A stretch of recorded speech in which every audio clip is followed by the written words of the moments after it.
Danos la paz a nuestras almas, oh Señor. Danos la paz, danos la paz a nuestras almas. Bueno, Ave María Purísima. Pues me da mucha alegría estar de nuevo con ustedes aquí en Lima, en este convento de las Concepcionistas. Y gracias por la invitación. ¿Cuánto hace que vine? ¿Hace 2 años ya? O más, ¿no? Algo por ahí. Sí. Pues vamos a pedirle al Espíritu Santo que nos ilumine, porque Él es el que sabe qué es lo que tenemos que hacer, de qué tenemos que hablar. Entonces, con Él todo se puede.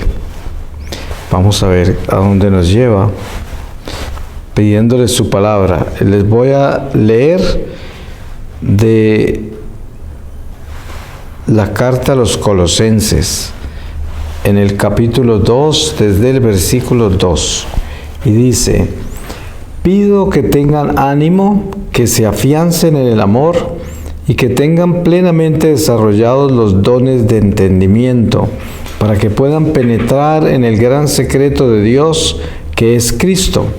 En Él están escondidas todas las riquezas de la sabiduría y del entendimiento. Les digo esto para que nadie los engañe con discursos bonitos. Aunque estoy corporalmente lejos, mi espíritu está con ustedes, y me alegro al ver el equilibrio y la solidez de su fe en Cristo.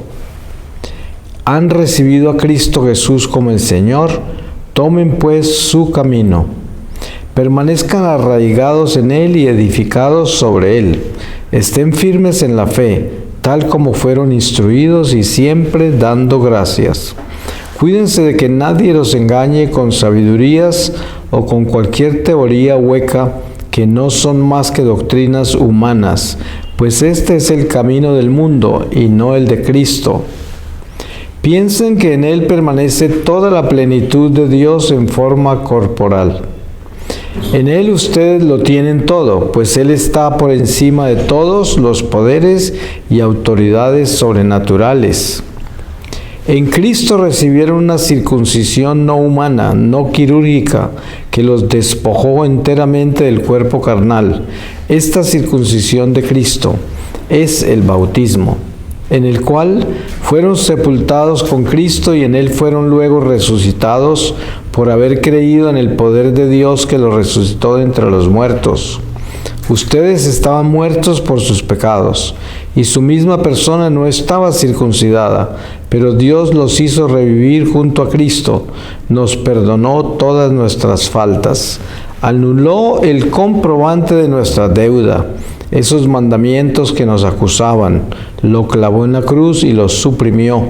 Les quitó su poder a las autoridades del mundo superior, las humilló ante la faz del mundo y las llevó como prisioneros en el cortejo triunfal de su cruz.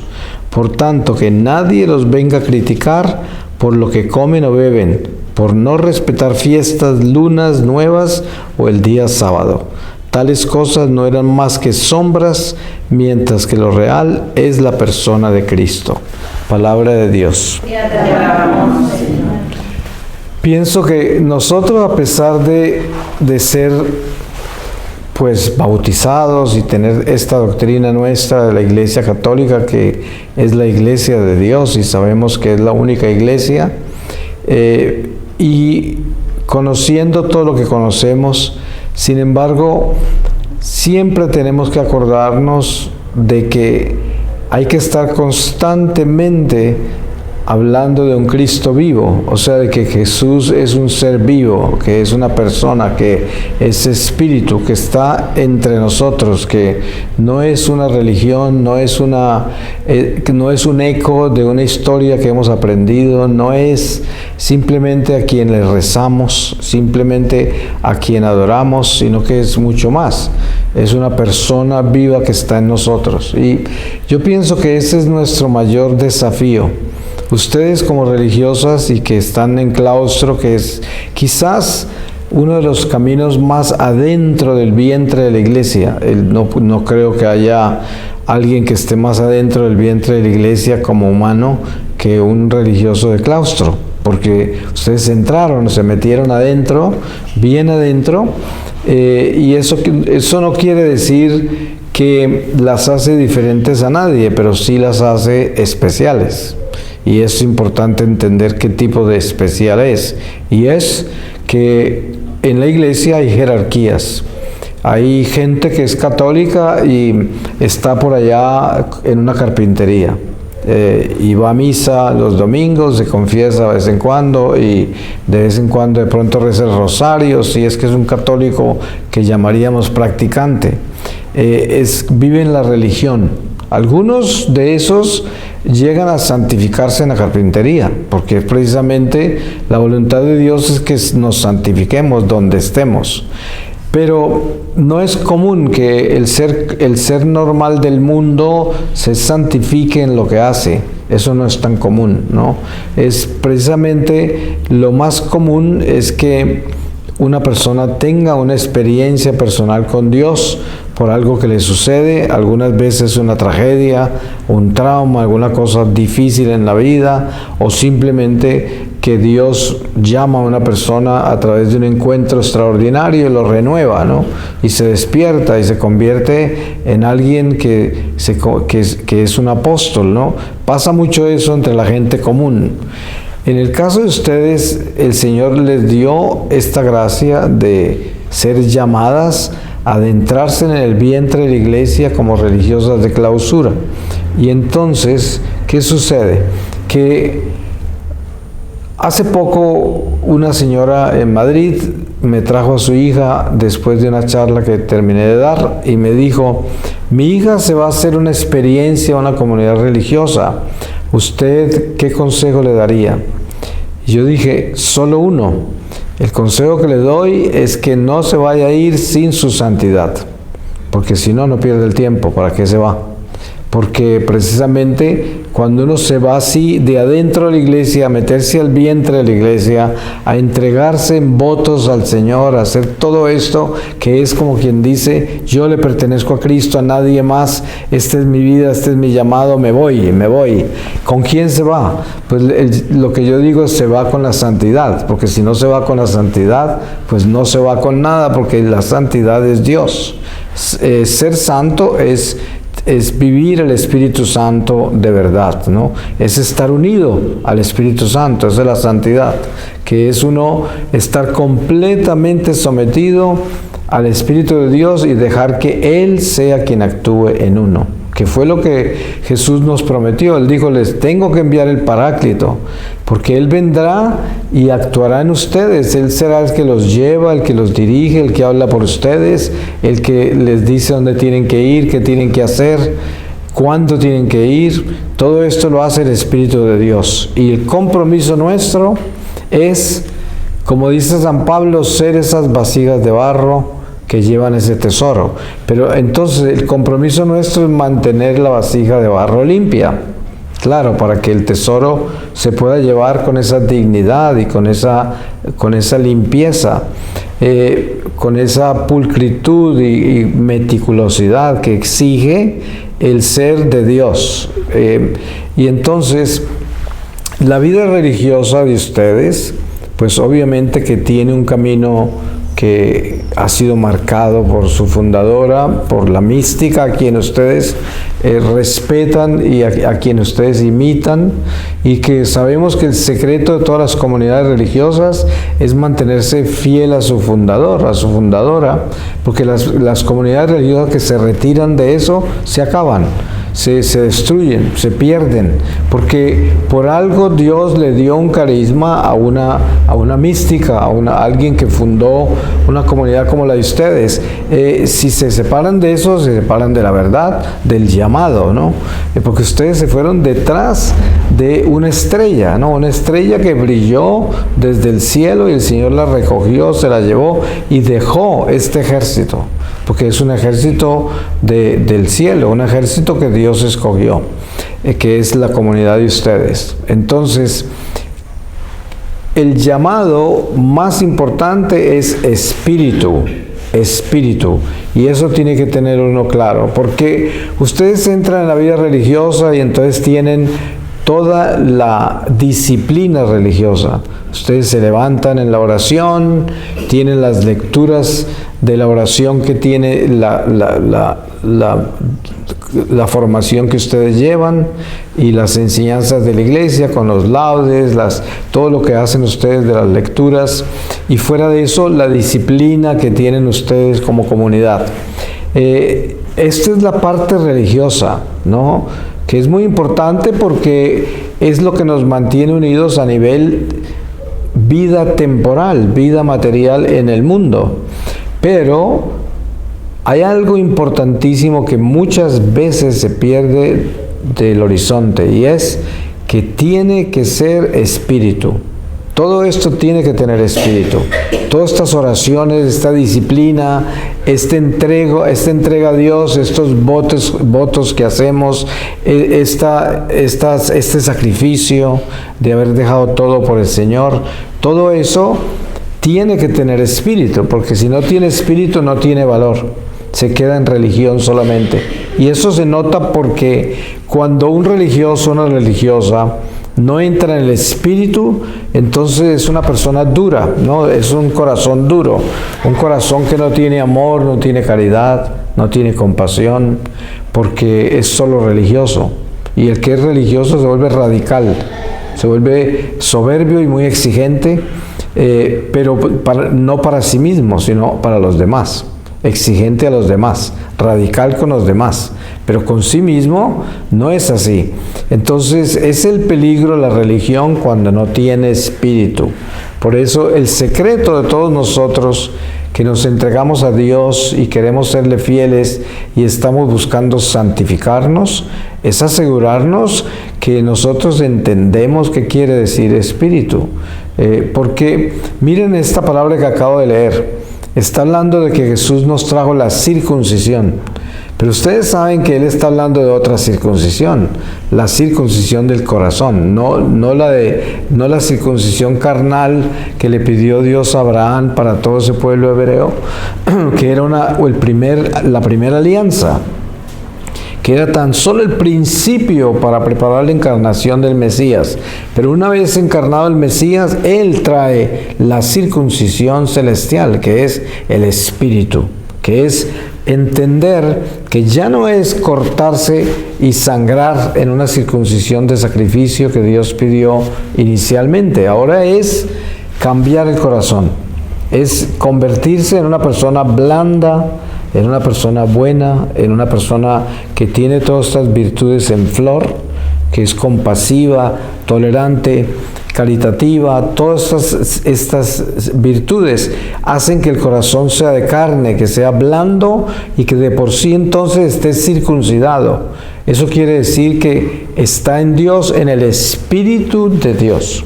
Porque solo el Espíritu nos puede hacer buenos, solo el Espíritu nos puede volver dóciles, solo el Espíritu nos puede ayudar a vivir en esta fragilidad. Porque aquí hay un secreto muy grande, y es esto: entre más entramos en el Espíritu, más conscientes somos de nuestra fragilidad. Porque es que es importante saber todo el tiempo, permanentemente, que somos frágiles. Miren ustedes lo astuto que es el demonio. Una de las ventajas más grandes que le toma el demonio a nuestra humanidad es darnos una falsa fortaleza. Entonces nos quita nuestra fragilidad y vulnerabilidad y nos hace superpersonas, que es el orgullo, ¿no? Es la pretensión humana que se vuelve. Ustedes se dan cuenta que la gente en el mundo, el triunfo que tienen y las ventajas que tienen sobre los demás es su fortaleza, ¿no? Son gente fuerte. ¿Y qué fuerte de qué? Fuerte de carácter, fuerte de conciencia, que quiere decir son inconscientes con relación al amor, a la moral, a los valores, a Dios. a la vida.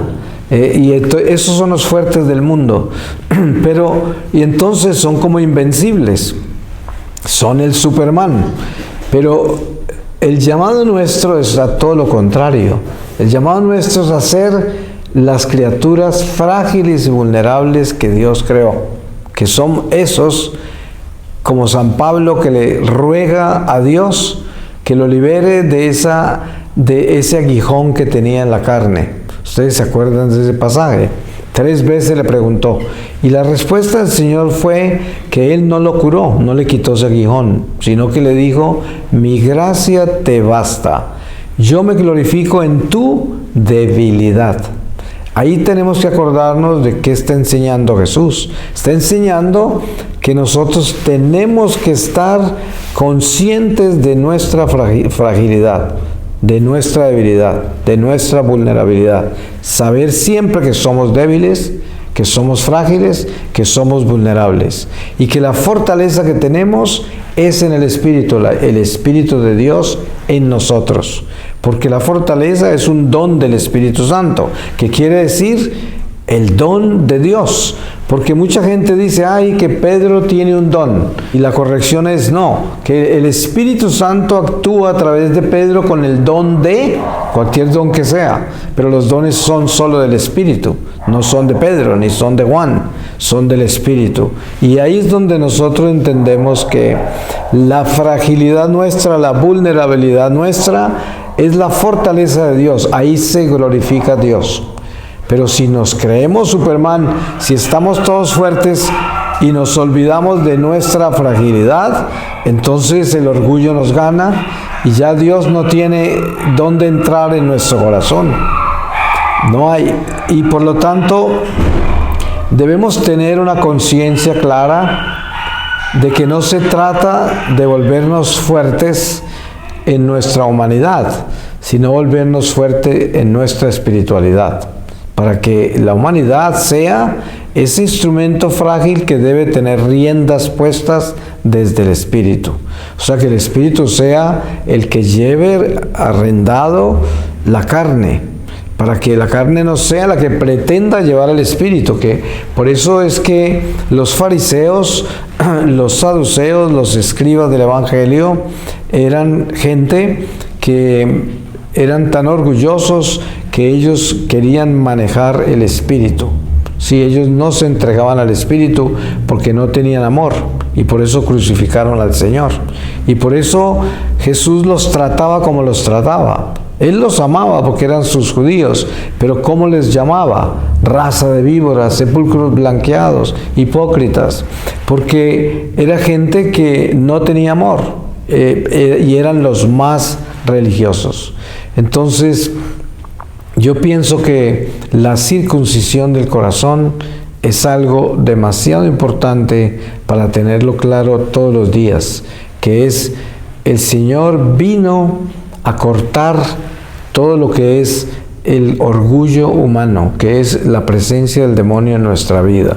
Ustedes saben que Satanás es el templo del orgullo, y por lo tanto esa dureza, esa fortaleza humana que el hombre pretende alcanzar es precisamente la separación de Dios, que es lo que llevó a Eva a tener esa curiosidad de ver qué pasaba si se comía lo que la serpiente le ofreció, porque tenía esa curiosidad. Seréis como Dios. Eso, ahí entra la soberbia, y por eso entró la muerte. Y eso es lo que nos entra a todos nosotros cuando perdemos la fragilidad y la vulnerabilidad. Cuando uno está confundido, cuando uno está triste, cuando uno está en cierta forma descontrolado, no es para preocuparse, es simplemente para acordarse que tiene que usar sus rodillas. Es tiempo de orar, es tiempo de entrar en el Espíritu. La carne es pronta a debilitarse más, a tender a protestar, a alejarse de la verdad. Entonces, cuando la carne está abatida, la carne está confundida o está indiferente y fría, es el momento en que uno debe lanzarse al Espíritu, lanzarse a la oración, irse. Y también hay una prueba muy grande que tiene que ver con esta parte humana de la fragilidad y vulnerabilidad, que es en el caso de la vida religiosa como la de ustedes, o la vida de las personas que estamos con Dios y que tratamos de crecer en Dios, es el desierto. Cuando nosotros no sentimos la oración, cuando tenemos una indiferencia a todas las actividades religiosas, sacramentales. Estamos en misa y no sentimos la misa. Oramos y no sentimos la oración. Y eso nos preocupa mucho porque a todos nos sucede eso. Pero, ¿dónde está la ciencia de la cruz con relación a ese desierto? La ciencia está en que nunca debemos preocuparnos. Es una estación del alma y uno pasa por esa estación en silencio, con paciencia, ofreciéndole a Dios todo eso, siendo sincero, diciéndole: mírame a mí, Señor, no siento nada, no tengo absolutamente ningún fuego en mí que me ilumina en el momento de la oración, o en el momento de la comunión, o en el momento de la confesión, o en el momento en que comparto mi vida con los demás. No siento nada, parece que no me importara nada, estoy lleno de indiferencia, y es el diálogo con Dios, pero yo no puedo confundirme ni puedo darle poder a eso, sino que yo navego con eso, y eso es lo que estoy viviendo. Y cuando menos pienso, pasa, y entro en otra estación. Y esto es lo que hay que tener como ciencia de la cruz, que es los momentos de la cruz que vemos en Jesús. Todas esas palabras que Él pronunció antes de morir en la cruz nos enseñan a nosotros las estaciones humanas. Cuando el Señor clama a Dios, a su Padre, cuando el Señor perdona, cuando el Señor tiene sed, cuando el Señor actúa desde la cruz dándole la madre a Juan, y a Juan y a la madre darle el hijo a Juan como hijo. Y todo esto lo hace desde la cruz antes de morir. Son estaciones. Y en algunas estaba angustiado, gritando. En otras estaba enseñando. En otras estaba perdonando. Y todo eso en medio del dolor y en la cruz y muriéndose. Entonces, esa es la vida. Esa es nuestra vida en Dios. Esa vida de Jesús agonizando en la cruz marca nuestra vida. Nuestra vida está hecha de eso, de esos momentos. Y por eso Dios quiere que nosotros tengamos muy claro que la forma de estar unidos al Espíritu Santo es por medio de la conciencia plena de que somos criaturas mortales, frágiles, vulnerables, débiles, que tenemos tendencias al pecado y que en cualquier momento podemos cometer una barbaridad. Y saber eso. Y cuando uno sabe eso, todos los días le reconoce a Dios su naturaleza y le pide misericordia a Dios para que no lo abandone, y el Espíritu se abrace a uno y mantenga esa naturaleza inferior atada al Espíritu para que no se derrumbe, para que no cometa ningún error, para que no traicione a Dios ni al prójimo, para que no se traicione a sí mismo. Y esto es importante, es una batalla espiritual grande, de todos los días, hasta la muerte. Pues pidámosle a Dios que nos bendiga en esa etapa en que estamos cada uno de nosotros, sobre todo ustedes, en esta vida religiosa a la que el Señor los llamó.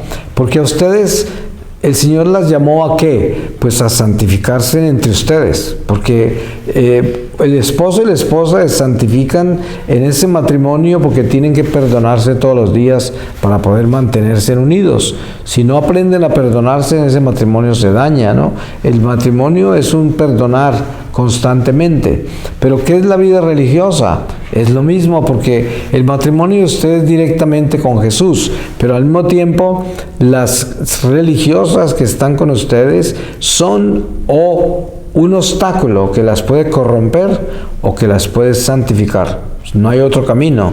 Sus compañeras o las santifican o las corrompen, porque en la mitad no hay nada. Entonces, precisamente esos son los vínculos que hay directos del Espíritu a la santidad, que es o amo, porque si no amo me corrompo.